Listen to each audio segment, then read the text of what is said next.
UFC Fight Night Denver, Rose Namajunas versus Tracy Cortez just ended. And this is going to be my UFC Denver full card post-fight. I'm going to go through every fight on the card and give my reaction and breakdown. Starting off with the first fight of the night, we have Evan Elder versus Darrius Flowers. Evan Elder wins via second round arm triangle. Darrius Flowers, I think he took this on short notice, was an absolute embarrassment, was taunting throughout the fight a little bit and kind of acting cocky. First round was mildly competitive. Evan Elder was clearly winning on the feet.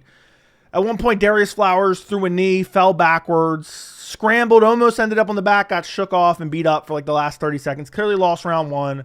Round two, he shoots a double leg. Well, actually gets hit in the nuts, takes like a 3-minute breather, then comes back out, shoots a double leg, gets a takedown, and then basically Evan Elder starts to push him off of him, and like they end up in like kind of a weird scramble where it's like almost like Darrius Flowers is looking for a leg lock.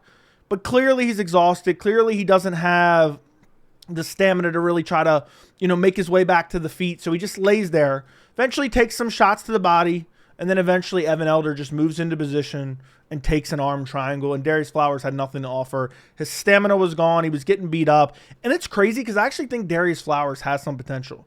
When he's fresh, he's actually decent, has some decent power, has some fast hands, some fast kicks. But it just seems like his cardio always fails him. Now, I know he's at elevation, and I think he took this on short notice, but it is what it is. I mean, it just didn't look good. This wasn't a good performance at all. And just the lack of urgency even to try to get up. It's like, how when somebody just seems defeated, he just like went to the ground and was like hoping to get finished because he's like, oh, I'm not going to last much longer. So hopefully he finishes me via arm triangle.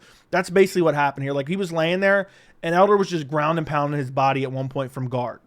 That's how basically defenseless Darrius Flowers was on the ground. He put no effort into it, and I think he really wanted to be submitted in that second round because he had nothing left. He knew he couldn't make it through a third round. So Evan Elder gets it done. I don't know what to say about it. I guess it's a decent win. He gets the arm triangle win in the second round. Next fight on the card, Andre Petroski versus Josh Fremd. What to say about this fight? Josh Fremd dominated. Just dominated him with the grappling. I mean, Fremd had some moments like early first round and maybe like a couple moments in the third round where he landed some good shots. But for the most part, Petroski just took him down, controlled him, beat him up. Fremd tried to scramble a little bit here and there, had nothing to offer on the ground. There was a couple times, I think it was the second round, he went for an arm triangle. Second round, he went for an anaconda choke. Petroski was looking for some submissions from top. He just couldn't find them. The arm triangle, he stayed in full mount. Most guys move over to side control to get more pressure, but I guess he wasn't super confident in it. But Petroski just went out there and just dominated him, took him down each and every round. I don't even know. I would love to know the statistics right off the top of my head of the amount of control time, but it was probably, I'd venture to say 12 minutes of control time, 11 minutes of control time for Petroski. Fremd couldn't do anything once he was taken down. You could tell that Petroski was starting to get tired in the third round. But again, got him down, controlled him, and dominated him. Didn't do a whole lot of damage in terms of ground and pound, but was clearly just a better grappler. Took Fremd down, controlled him, beat him up, and looked for submissions throughout. That was mainly what he did, was look for chokes, but just couldn't find them. So he ends up winning via decision. Next fight on the card, we have Luana Santos versus Mariya Agapova. Luana Santos wins via first round rear naked choke. This fight went rather quickly. Literally landed a right hand. Agapova looked for a takedown, got judo thrown, and basically immediately ended up full mounted. She looked for the arm triangle. Santos looked for the arm triangle, couldn't find it. Agapova tries to scramble a little bit, gives up her back, literally just immediately goes like this and gives up the rear naked choke. Had literally nothing to offer. So good win for Santos. Agapova, I know she was talking about she's homeless. She's going to be out of the UFC soon, or she's going to be homeless. I don't remember exactly what it is. I feel for her. How do you have no basic level of grappling? I just don't get it. I mean, she was okay in a decent position with the arm triangle defense. It seemed like nobody could get an arm triangle at this point. But then she just scrambles out and starts, immediately giving up her neck and giving up the back and giving up full control. So Santos gets it done. Rear naked choke. First round rear naked choke. Santos is an interesting prospect, I guess. I mean, it's a win against Agapova, so I don't know what that really means. But she gets it done. Uses her striking. Uses her grappling. I mean, Agapova looked horrible on the feet for as long as it lasted. The fight got finished 3 minutes and 20 seconds, 3 minutes and 27 seconds into the first round. So there really wasn't too much to take away, but got dropped and got finished via submission. Next fight on the card, Montel Jackson versus Damon Blackshear. I was doing my fight watch along, and I was talking about, Montel Jackson, I just picked him because he has the straighter, crisper punches. Boom, straight left, right down the center. It was A couple exchanges before that, but nothing super notable. I think Montel Jackson landed like a leg kick. Picture perfect straight left hand, and it was over from right there. He followed up with a couple shots. Ref jumps in. 18-second KO in the first round for Montel Jackson. I want to see him. He didn't call anyone out. Blackshear is underrated as hell. So for Montel Jackson to go out there and starch him out in 18 seconds, I would have loved for Montel Jackson to call out like a top 15 guy. He says basically, oh, I'll fight anyone, which fair enough. I'm not asking him to cut a WWE promo. I think that's corny as hell. But he should have been like, you know what, give me the dead body of Dominic Cruz. I see him over there on the mic. You know, I would have loved something like that, you know. But again, that's a promo. But I would just love him to name someone. I didn't really actually want him to say dead body of Dominic Cruz, because Dominic Cruz, let him lie. You know, he doesn't want to fight anymore. Take him out of the rankings, which I'm not sure if he's still in the rankings, but he should be taken out. Blood and sweat needs to do that. But great win for Montel Jackson against a game opponent. I don't think a lot of people realize how good Blackshear is. He's very good striking. He's very good grappling, has good power. I don't think anyone's beaten him that impressively ever, at least not in the UFC, at least not recently. You know, I know I'm quantifying that a lot, but not, you know, I'm just going off the top of my head right now. It was a very, very good win for Montel Jackson. Very, very good win. I want to see him against a top 15 opponent. I can't wait to see him in the top 15. Next fight on the card, we have Jasudavicius versus Fatima Kline.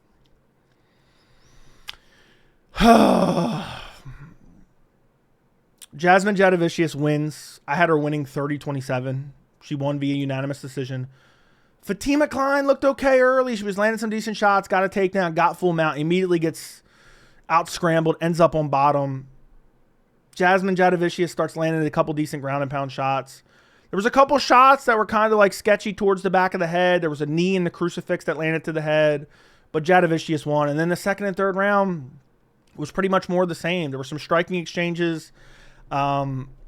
Second round, Jasudavicius got an easy takedown. Third round, Kline came out to win. She knew she needed to finish, but eventually gets taken down, controlled.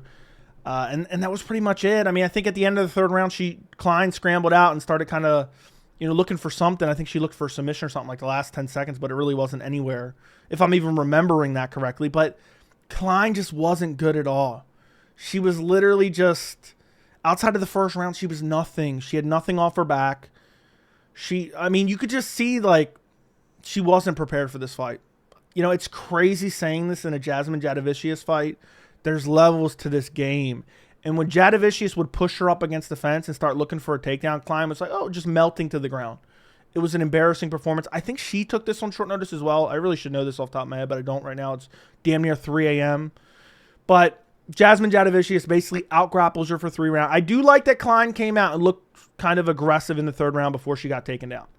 But outside of that, you know, there's really no bright points for her. She got out-scrambled, out-struck, and Jasudavicius wins via 30-27 decision, unanimous decision. Next fight on the card, we have Charles Johnson versus Joshua Van.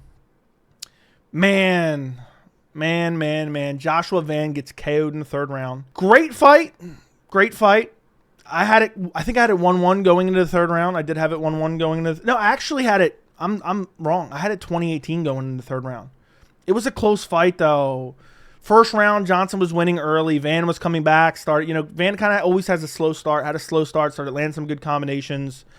There was one takedown from Johnson in the first round, and or actually no, I'm wrong.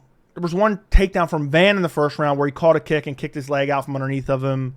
Johnson shot it on a takedown, ended up catching a knee in the first round. I had Van taking the first round. Second round was very close. It was nothing but striking. Van was pressuring him. Both guys were landing. I thought Van landed a little bit more. I thought the second round could have won. I really thought the first 2 rounds were very, very close. I think the judges' scorecards, I can't remember exactly what it was, but I know if Van won the third round, he would have won via split decision, because one judge I know definitely had 2 rounds for Johnson, I believe. So there was at least one scorecard that was definitely for Johnson already, which I don't necessarily hate. And then I think the other 2 judges might have had it 1-1, or one had it 1-1, one had 2 rounds for Van. I don't remember exactly what it was. But third round, it doesn't matter, because Charles Johnson comes out, lands a right hand, then an uppercut, and puts Joshua Van down. It's a bit of an early stoppage, but you can't really complain about it. And I've been saying this for a while. I remember a while ago, I did a prediction video, and I was talking about Charles Johnson. And I said, he's not as bad as a lot of people make him out to be. And I remember there was someone in the comments crying, like, Charles Johnson is an absolute scrub. A lot of people were high on Joshua Van, and he went out there and slept him.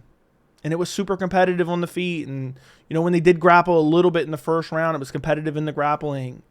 And Joshua Van gets better the later the fight goes on. I actually thought he was the fresher fighter. And I just think Charles Johnson, he fought a lot of really high-level grapplers, and he was always worried about the takedown. And against Joshua Van, he didn't really have to worry about the takedown. He could let his hands go a little bit better. And he clipped Joshua Van with that right hand, clipped him with the uppercut, put him down bad. Followed up, I think it was like 1 or 2 shots, but it was basically over. The ref started running in the second the uppercut landed, because when Joshua Van fell, it was a really bad optic. His head like snapped back. And Charles Johnson gets it done via 3rd round KO. Insanity. Joshua Van's young, though. He can bounce back. But this was a fight for him to really kind of propel himself. Like, okay, he's pretty good. You beat Charles Johnson, you're considered a really decent fighter in the flyweight division. So, unfortunately, for Joshua Van, he gets finished in the 3rd round. Next fight on the card. Moving up on the card, the first fight on the main card. Cody Brundage versus Abdul Razak Alhassan. No contest due to accidental blows to the back of the head by Alhassan.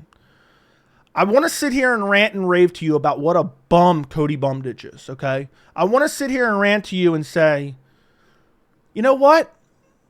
It's questionable if a single one of those elbows even hit the back of the head, right? I could sit here and rant and rave and talk about what a bum and a quitter Cody Brundage is.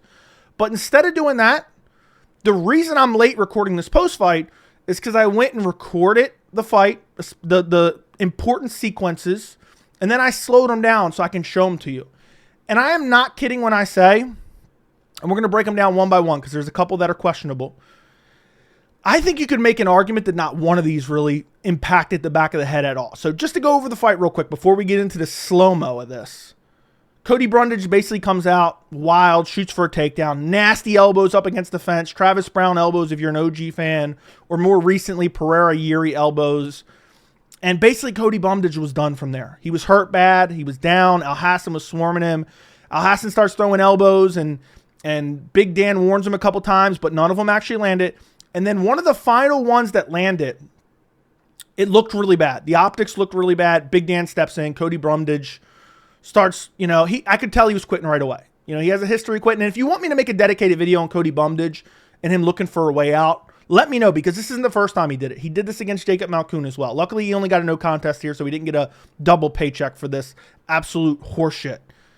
But there's one that looked really egregious. When you go back and watch it, it's not at all. And the referee steps in, Cody Brundage starts flailing around on the floor, and he gets the stoppage. He doesn't want to continue because he was done. Alhassan destroyed him. So now let's go in and let's jump in and actually look at it. It's one thing to talk about it.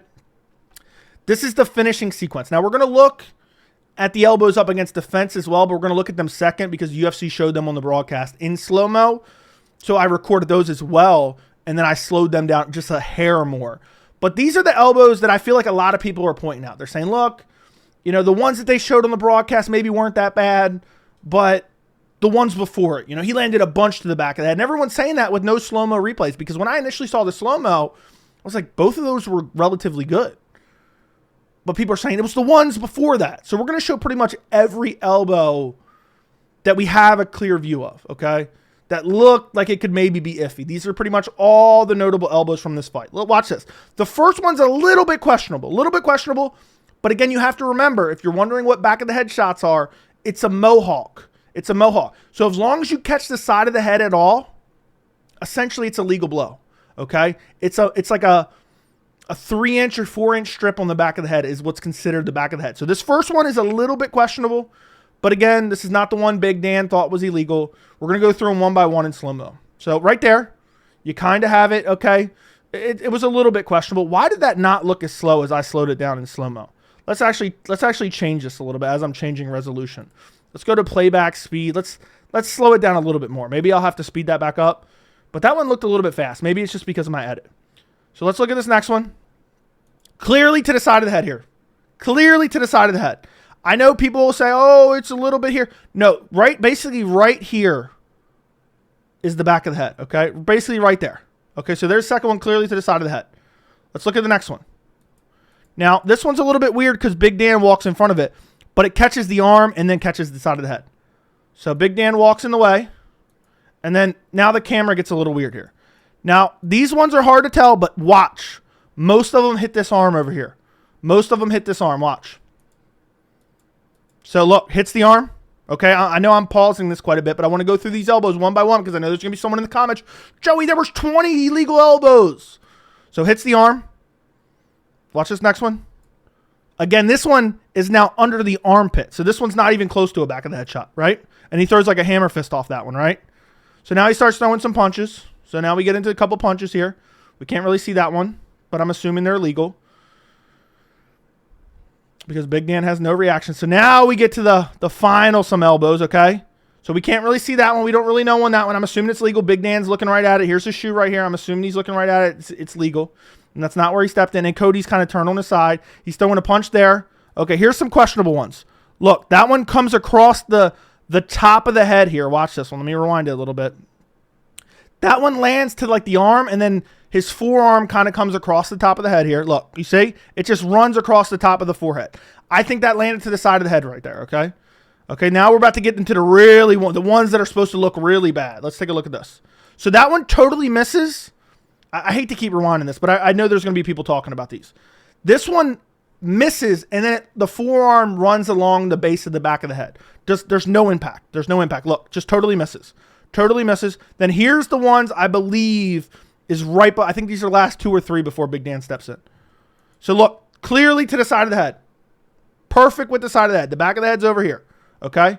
Clearly to the back of the head. Clearly to the side of the head. Sorry. So there's one. There's another one. Clearly hits the arm and then the side of the head. Okay? Now this one is the worst one. Look. This one looks like the worst one, but look, it just totally misses. There's a little bit of impact, and this is the one that I say, okay, you could count this one.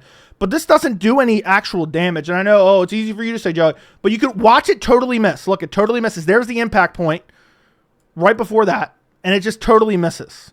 So this is the one that you could say is illegal, if any of them. But again, look, watch, it just misses. If anything, it almost lands on this side of the head the way he's moving this. But then the forearm does touch the back of the head some right here. So you can see that one. And then there's the really one that looks mostly egregious here in a second. That's the side of the head. Look. And then, boom. Big Dan jumps in. So you have that one. And we're going to get a better replay of the one here in a second. Okay, we're going to get a better replay of the one in a second. Now, I want to show you the ones up against the fence. Hopefully, I don't get a copyright strike for this, and I'm trying not to take too long. But these are all legal. Watch. This was the beginning of the end. These are completely legal. These aren't even up for debate, okay? So, clearly to the side of the head, catches the ear. And the next one clearly to the side of the head. Okay? So pretty clean, easily clean. Cody Brundage was ready to quit right then and there. Okay? Now we're going to get a second replay of the ones I already showed you. These are the ones I already showed you. These are the most egregious ones right at the end. The most egregious. Okay? Watch. This one completely misses. Look, completely misses. And then he just basically frames off. Basically frames off. Literally frames off. Again, I'm going to rewind this one last time. I don't want to go through this too long. I don't want to make this post-fight 30 minutes. Let me know if you want to make this entire video. But look. Completely misses, frames off, pushes it. There is some impact, but there's no real impact there. And then this one's completely legal. And this is right before Big Dan jumps in. So the one I showed you, the last one I showed you before that one, was the one that made Big Dan jump in. So again, we're going to go through this one more time, and then I'm moving on to the next fight. That's the one that made Big Dan jump in right there. And then this one's clearly clean. So worst case scenario, there was one that barely landed with any impact that called Cody Brundage to quit. It's ridiculous. I can't believe it. Cody Brundage needs to be cut from the UFC immediately.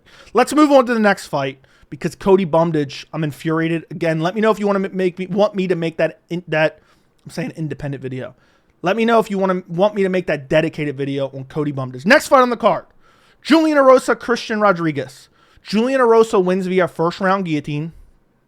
Christian Rodriguez is winning. He's walking forward, landing big shots. Erosa's landing a couple uppercuts, striking with him, looking pretty decent, to be quite honest. And it's one of those fights where I don't even know. I don't even know how this happened. It happened so fast. Erosa was being aggressive, but he was getting clipped. I thought his chin was going to give out. Christian Rodriguez kind of looked a little bit slow. And then Erosa got a takedown, took his back. Christian Rodriguez, being the anti-grappler, anti-wrestler guy he is, scrambles out, jumps back into guard. He jumps into guard. And with Erosa laying flat on his back, somehow latches up the guillotine and taps Christian Rodriguez in the first round.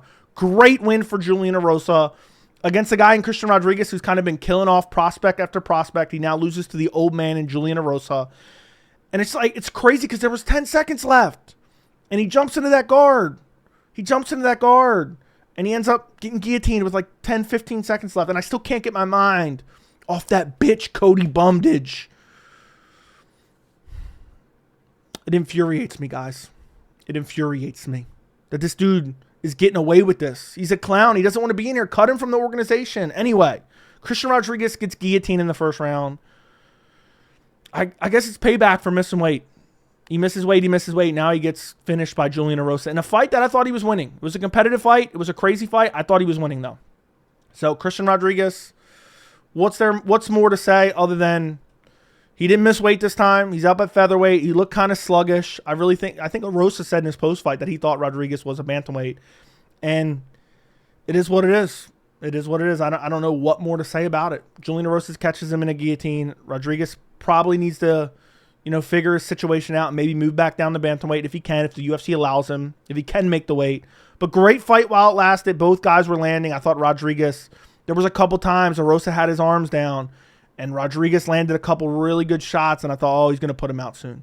But Erosa was able to eat him. He was able to survive. Got the takedown, took the back, real slick as well, and then ends up getting reversed, and Rodriguez jumps down into his guard and gets guillotined from guard. And I know typically, people get the guillotine from guard, but usually they get the guillotine and then drop the guard.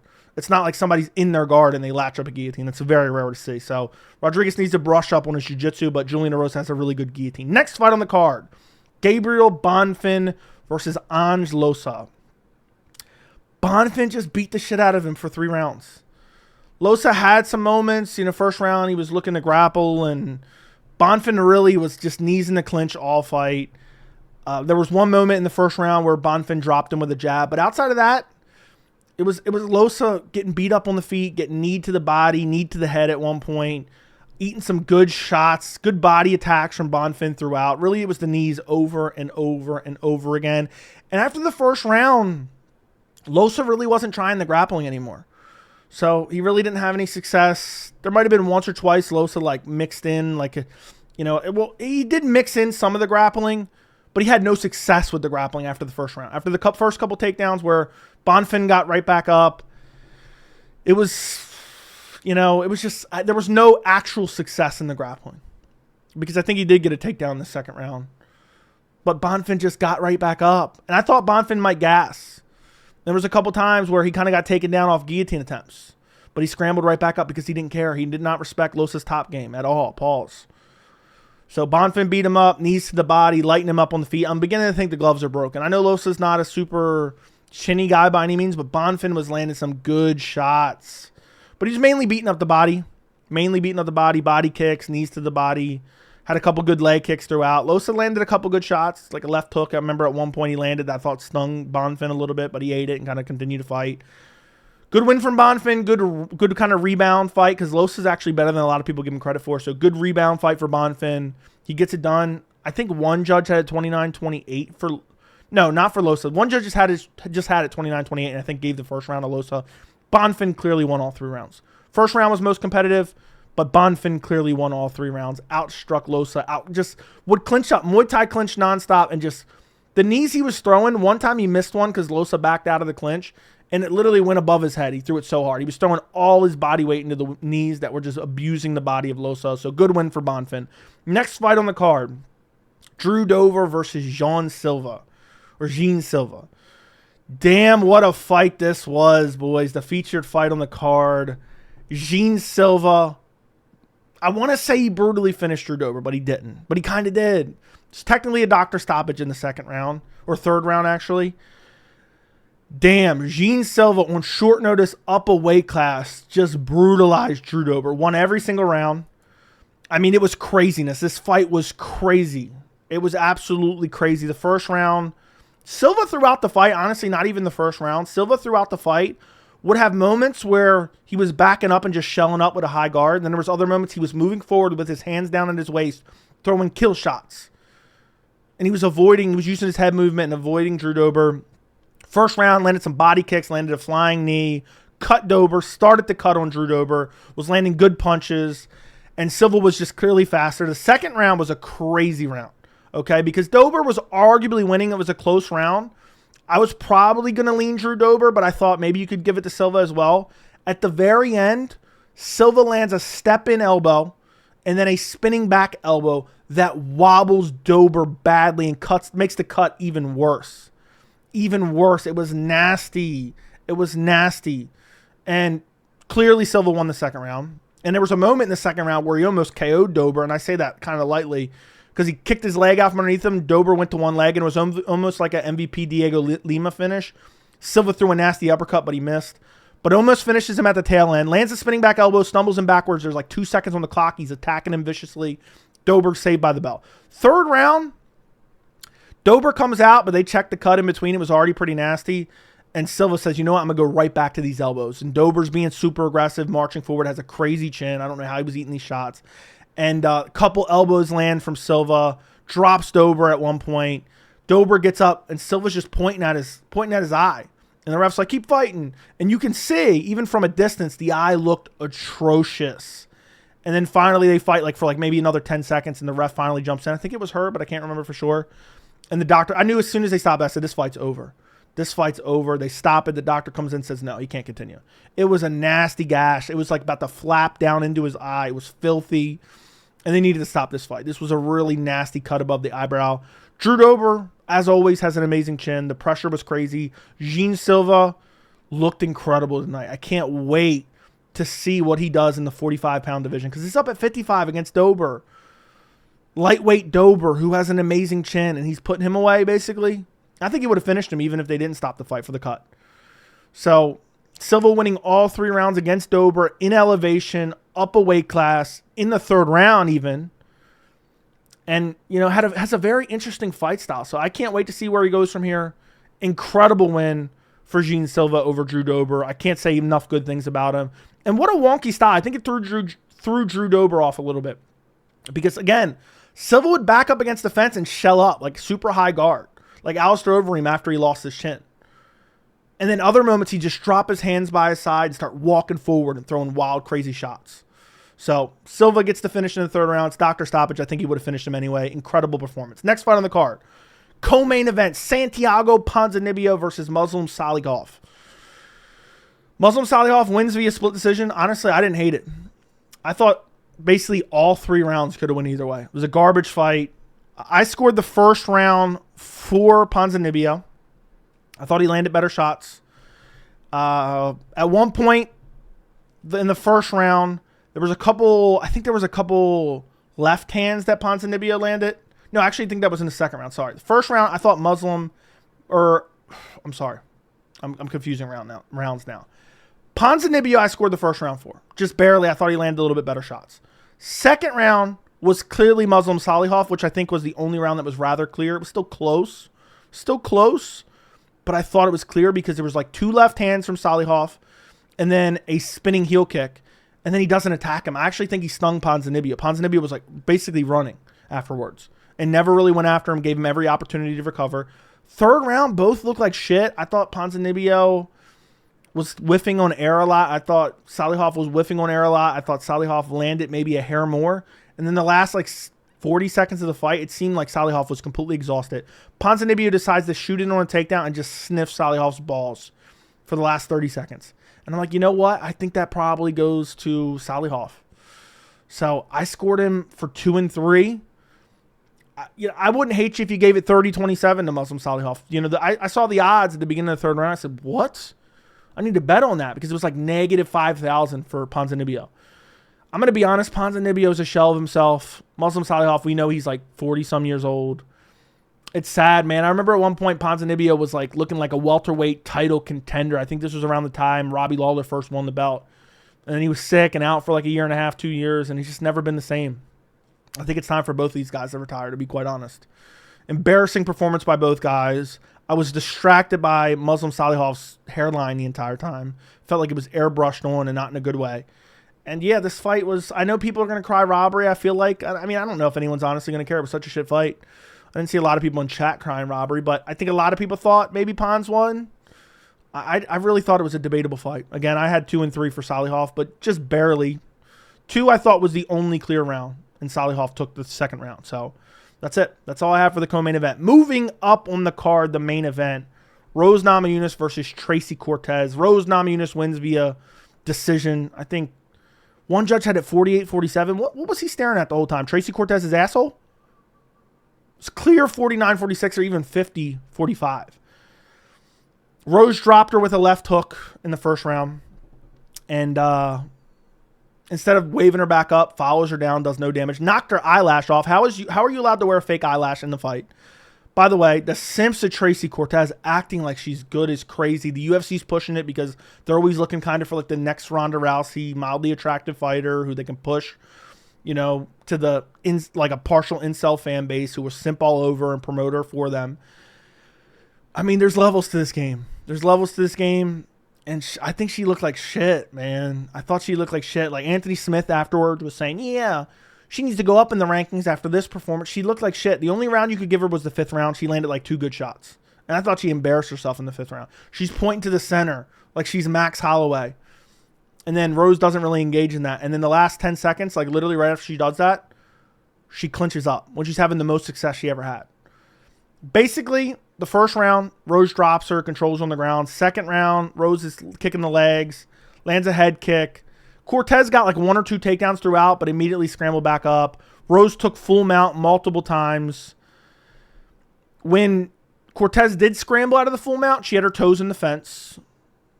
And basically, as the fight went on, it got more competitive. And I'm going to be honest, and maybe this is the hottest of all hot takes. I think Rose looks like shit.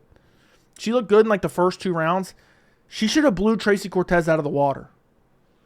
But she's not, you know, and I know this is an obvious statement to make now. She's not who she was in 2017, 2018. I'm realizing that now. I mean, leaving Trevor Whitman, she's getting older. She's under the tutelage of Pat Barry, which his only advice in between rounds is, you're the best. And she's like, yeah, I'm the best. I thought she kind of looked like shit. And maybe it's just me comparing her to her old self, her championship self. But this doesn't look like the girl who beat Weili twice. This doesn't look like the girl who beat Joanna twice. And I picked her in both Joanna Jędrzejczyk fights, okay? This is a guy who picked her in both Joanna Jędrzejczyk fights. I just don't think she looks as good as she once did. She beats Tracy Cortez. She dominates Tracy Cortez. But I thought she looked old. I thought she looked slow. I thought the stamina didn't look good after like the second round. I thought she was sluggish. Now, her grappling was decent. Cortez had no resistance. And maybe I'm grading her on a curve because I think Cortez is so bad that I thought Rose should have looked better. Maybe that's it, but I mean, she did dominate in pretty much every aspect outside of getting tired in the 5th round and getting clipped with a couple shots. And they are at elevation, so maybe I'm being a little bit too harsh. I don't think she looked particularly good. She gets it done, though. I mean, but does anyone really want to see her against Grasso? I certainly don't. I don't want to see her against Valentina. We already seen her against Manon Fiore, where she lost. So I think she needs to get back with Whitman and go back to strawweight where she can actually be competitive. But honestly, I think within the next 2 years, her career's over. So not enthralled with this main event. But Rose got it done. She was out grappling her. She was working her over in the clinch. At one point, I think Cortez was on her back for like a split second, and Rose shook her off and ended up on top. There was one point where Cortez was like getting up, and she went from getting up to getting flattened out in a second. I think this fight just showed there's levels to this game, and Rose was clearly better than Tracy Cortez. And I think that's it. That's it for the post-fight. Let me know what you guys thought of UFC Denver. Thank you guys for watching. Like the video, subscribe to the channel, and I will see you guys in the next video.